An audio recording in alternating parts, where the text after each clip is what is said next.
What a wonderful song when we speak about the grace of God. There's nothing any better than the free grace of God given to each of us. And I think about how richly blessed we are through God's grace. I always say each week as I watch the kids pass through and see how blessed we are to have these kids out of the next generation of people for God's kingdom. And we're so grateful to be a part of what God is doing. And Grace is going to have an important message in relation to what I want to talk to you about today. You know, have you ever been, maybe, let's say you were in the grocery store or you're at the gas station or you're at the bank, you know, somewhere out in town, and just as you round the corner in the aisle or whatever, you see that one person. You know, that one person that has really just wronged you in life. Maybe, you know, hurt you, or maybe it hurt you and broke your heart, maybe, or broken your trust. But a person that's just the last person you care to see. What goes through your mind when you see that person? Do you sit there and go, just seethe? Or the sadness fill your heart about what was or what could have been? How do you react when you see someone who has just so broken you in many ways? Are you just wishing that you could turn around and walk the other way? How do you react to that? We all have those times. You know, forgiveness is one of the hardest things we can do as people. Christian or not, forgiving someone of something they've done to you is very hard. That does not fit in our nature very well. It's a lot easier to hold a grudge or to dislike someone. But yeah, we're called to be people of forgiveness because of God's grace. That grace did come down and cover us in the blood of Jesus Christ. And forgiveness is so much of what we are, or should be. Jesus speaks on forgiveness, and I'd like to share with you a parable that he gave us about forgiveness. It's found in Matthew chapter 18, if you want to follow along with me in your Bibles or on the screen, or if you have your phone, whichever is to your liking. Matthew chapter 18, and we'll begin reading at verse number 21.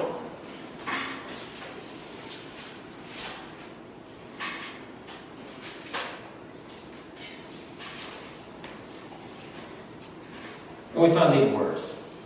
Then Peter came to him and said, Lord, how often shall my brother sin against me and I forgive him? Up to 7 times? Jesus said to him, I do not say to you up to 7 times, but up to 70 times 7. Therefore the kingdom of heaven is like a certain king who wanted to settle accounts with his servants.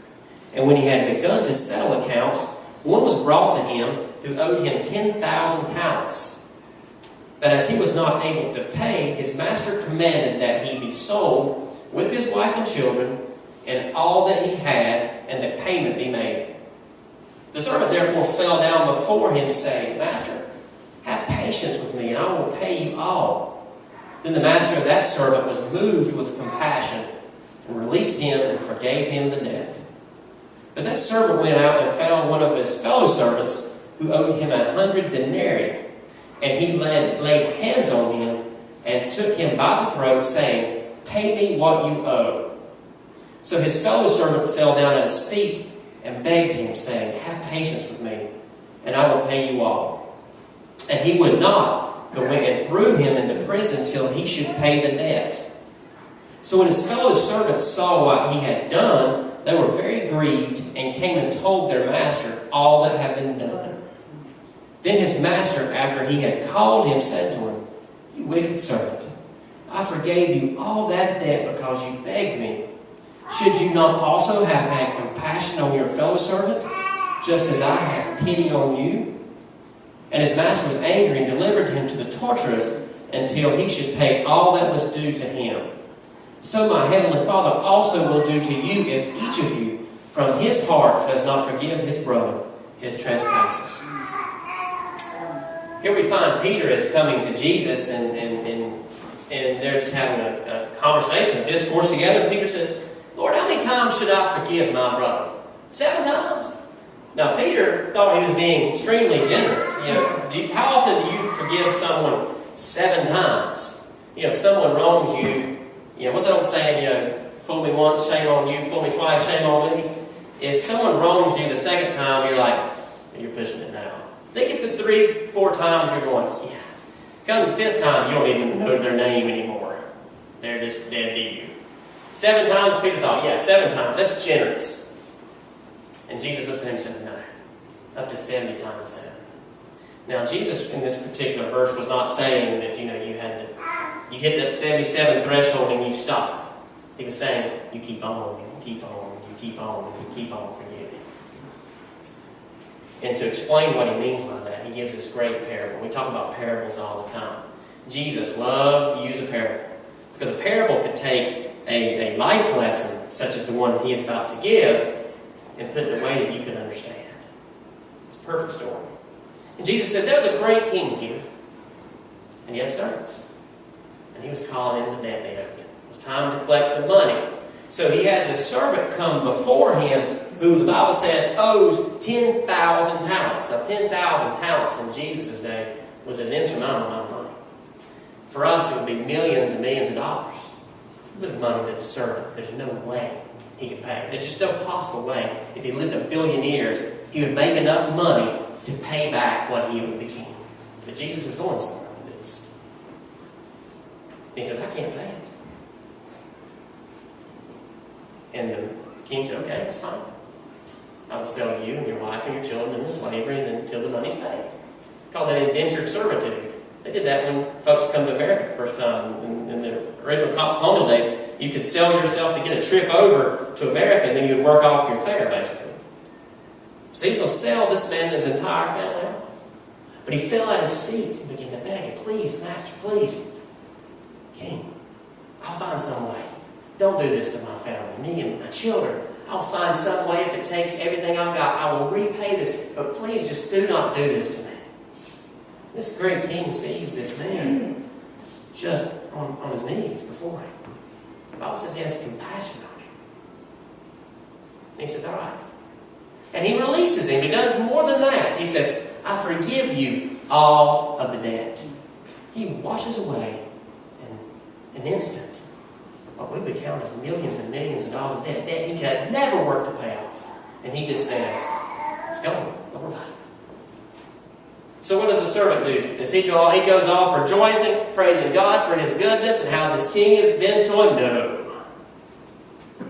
The king goes and he finds a fellow servant. He comes to him. Now this man owes him a few hundred denarii, which is a couple dollars. A few dollars. Piddly amount compared. He comes up to him and says, pay me what you owe. The Bible says with great violence he takes him and grabs him by the throat. And the man falls on his knees and begins to beg, goes, I'm sorry, I don't have it. I will get the money that I owe you. I will find the money. He reacts in mercy. He takes this man who owes him a trifling amount of money and throws him into prison until the money can be paid. Well, some other servants see this. The Bible says they're grieved. They're upset by this. And they come to the king and say, let me tell you what the servant you just forgive just went out and did. The servant that you forgave all that money, that insurmountable amount, he took his fellow servant who owed him a few dollars, treated him with great violence, and threw him in prison. That's gratitude for you, isn't it, king? The king was upset. The king was angry. He was filled with wrath, and he calls this servant back in. He said, oh, by the way, I found out what you did, you wicked servant. He said, so I've decided to call your debt back in. And since you can't pay it, I hope you enjoy prison, because that's where you're headed. And he threw him in prison, and he faced torture, until he could repay that amount, which obviously meant he would never get out. And Jesus says, so is every person. If from his heart he does not forgive his brother. So clearly in this parable, Jesus is illustrating to us the importance of forgiving our fellow man. And there's great meaning in this text. There's a few things about forgiveness I want you to remember, and this is important. Just because you forgive someone for what they've done to you does not mean that you'll forgive instantaneously. We always hear about forgiving and forgetting. The forgiving sometimes is the easy part. It's the forgetting part that gnaws at you.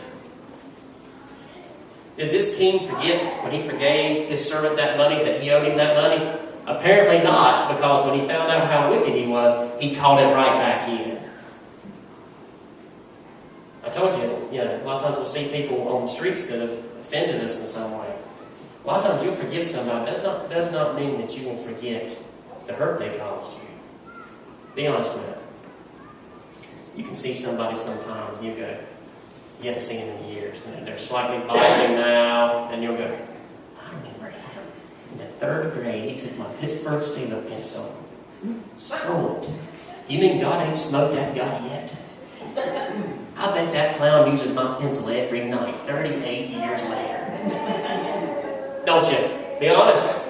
It might not be your pencil, but you'll see somebody go, me and God know about you. And God's going to get you one day. And I hope I'm standing in line behind you when He gets you. You don't forget, do you? You just don't. You know, when I was, speaking of 4th grade, I had chicken pox really bad. I survived. I got over it. I still have scars from the chicken pox. You recover. Time does heal all wounds. There's always a certain part of your memory that remains. Just because you forgive someone of something they did to you does not mean that the hurt, the pain they caused you, maybe to your family, those things will just wash away in a moment. That's not why we forgive, just so we forget. We don't forgive people just so we can forget the hate they or whatever they did to us. Matter of fact, we'll probably maybe never forget, but we forgive nevertheless. Forgiving also doesn't mean that the person that you forgive will change their ways. Did the servant change his ways when he was forgiven? Did he run out and he's just skipping through the man? He's just so blessed with God. God's doing these great things to him. He's kind-hearted to everyone he meets? No. He was as wicked as the day is long. This man who had been forgiven so much goes out and he acts so horribly to his fellow servant, treats him so bad. Just because you forgive someone what they've done to you does not mean that they're going to change their ways. If you forgive someone hoping that they're going to be your best friend, you will be sadly mistaken most of the time.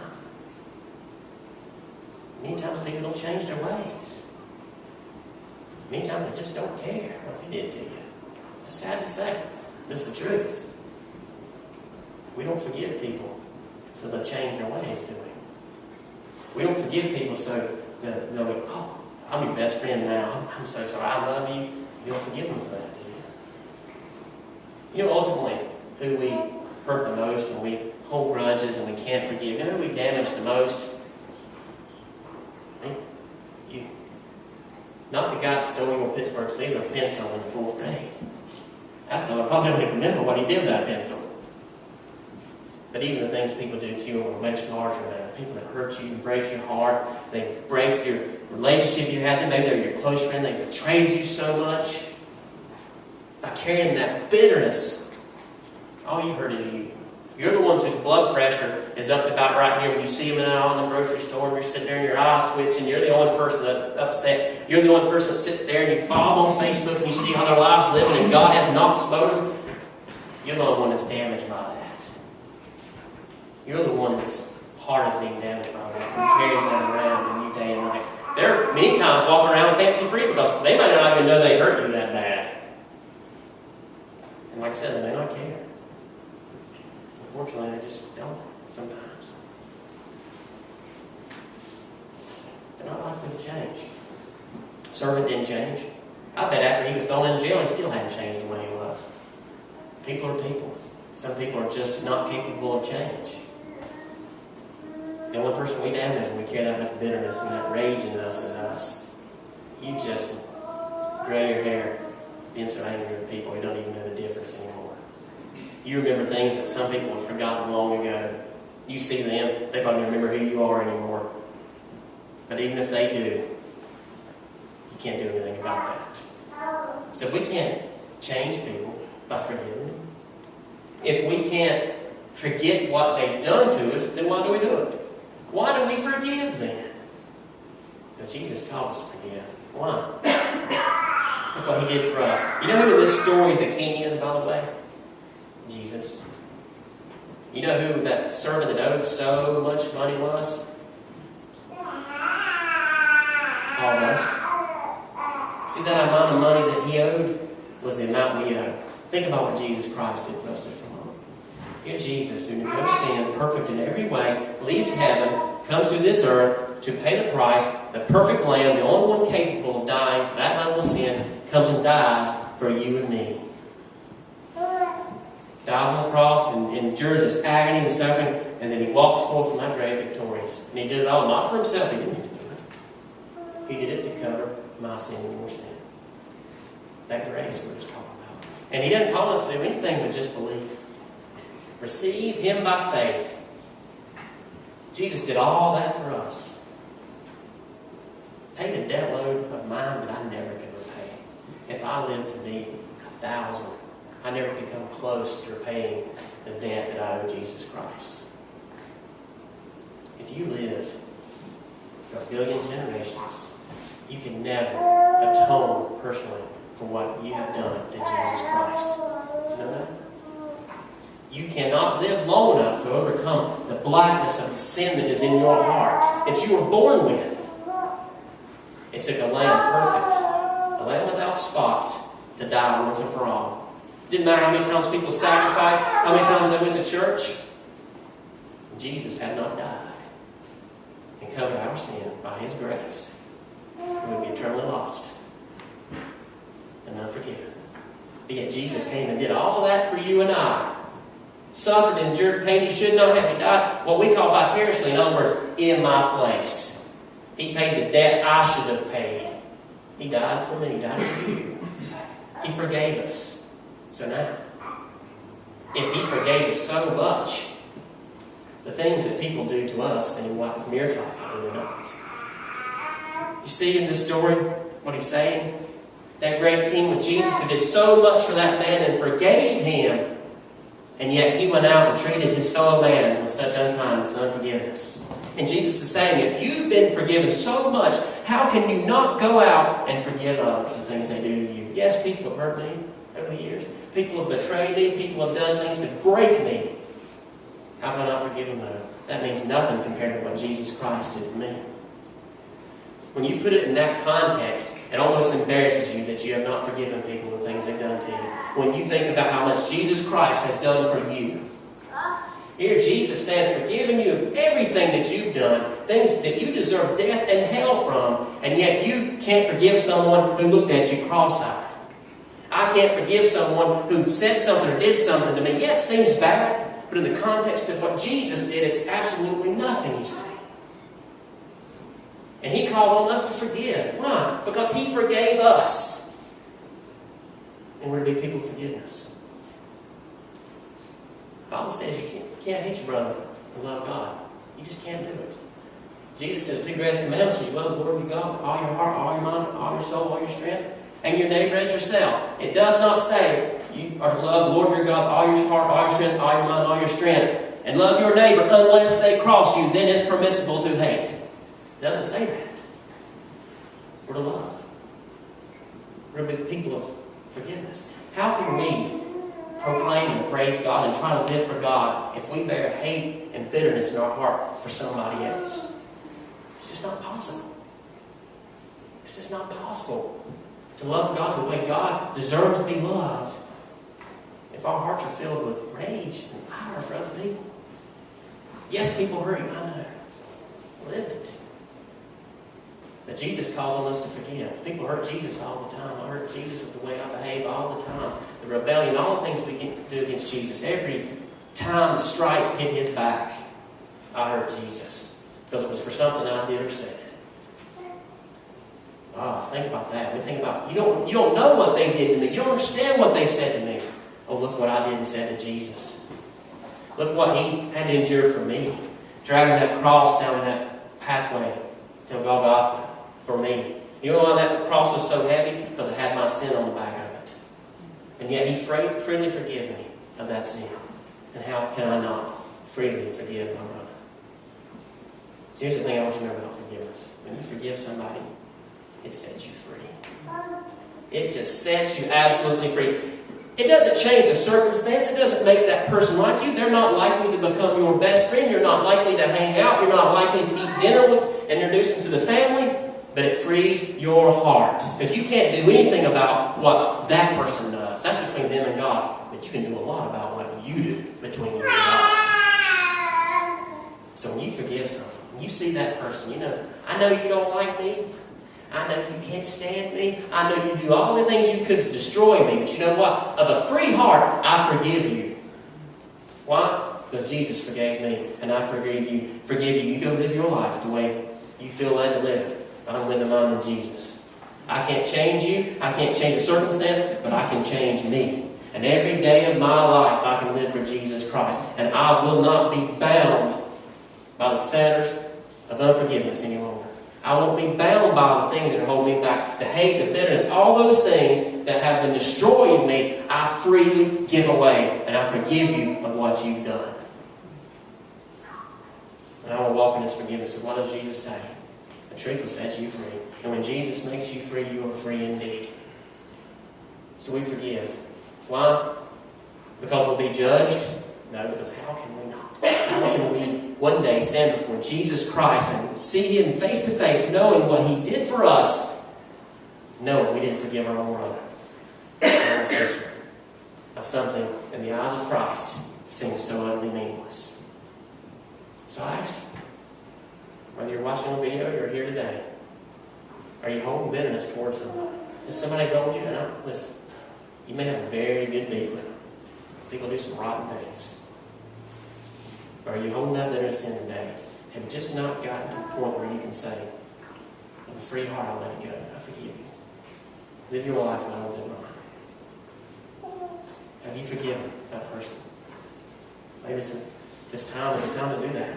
Say, Jesus, I give it all over to you. I place it in your hands. I trust in you. You forgave me and I forgive them. And I'll start right now. I start living free. No longer bound by all the hate and bitterness I'm holding in my heart. If you're holding that in your heart today, you don't have to. It's controlling your life. I promise you it is. Let it go. Let it go and let Jesus lead you. Put it behind you. You can't change it. But Jesus can change you. And begin to live for Him. And be free indeed. Would you? That moment we're going to pray together. We're going to close our service. If you're here today and you've never seen Jesus Christ, I want you to know something. All those things I said Jesus did, He did just for you. Do you know that? Jesus Christ died just for you. If you've been the only one, you've heard that said a million times, but had you been the only one that was lost in their sin, Jesus Christ would come and die just for you. Because He loved you that much. And all He requires of you is that you believe. You don't have to, there's no great mystery to it. You don't have to live a life of trying to work of service. You simply come to Him by faith or you don't come at all. And as I pray in just a moment, I've never seen Jesus Christ. Jesus, I know You died for me. I confess my sins before You. I know You died and You've forgiven me of all my sin. I receive that forgiveness today and I invite You into my life and in my heart. From now on, I'll live for You. Make that decision today. Start living for Jesus. Don't let the world control you. Be a part of Jesus. Let Him lead your life. And guide you now. You do that. Then in the service, if you make that prayer, come to me and say, I have received Jesus. He's forgiven me. I stand washed in His blood. I received His grace. And I'm ready to get baptized. We'll talk about that. It won't be long to end when we get baptized. Hey, if I can baptize when I can baptize, I'm done. I promise you that. It will make my day. Good life over Christ. Would you do that? Would you do that? Christians, how's your heart today? Do you have bitterness and hate, grudgeful? Let it go right now. Use this prayer while I pray. Take that opportunity. Call on God. And make things right with Him, with your fellow man. Do that today, would you? Would you all please stand with me?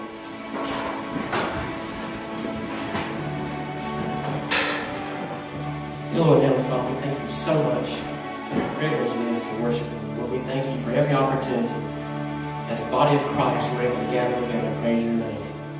You've been so merciful to us. You've been so gracious to us. And You've forgiven us of so much. Lord God, how can we not forgive our fellow man? Heavenly Father, there's someone here today while I'm praying. Lord God, that has never received You as Savior. During this prayer, during this moment of invitation, Lord God, while I pray, may they pray. Confess their sins before You. Acknowledge that You died just for them. And receive You in their heart. And begin their life right here, right now, with Your precious Son, Jesus Christ. Heavenly Father, if we are here today, we have animosity, hatred, bitterness, any of those things in our hearts, may we give that away right now. May we freely give that away. Forgive those who have oppressed us, those who have hurt us, those who have broken us in so many ways. We may not be able to stop that. But Lord God, we can forgive because you've forgiven us so much. Lord, right now, right here, may we give that up. May we unbound ourselves in the things of this world, that we may live freely for you. Heavenly Father, as we prepare to leave this place, may you bless us this week. Bless this church that we will be a lighthouse to this community. Put someone before us who needs to hear the gospel and help us be faithful to take the message. Help us to be a blessing to others as you so mightily blessed us. We pray these things in Jesus' name and for his sake. Amen.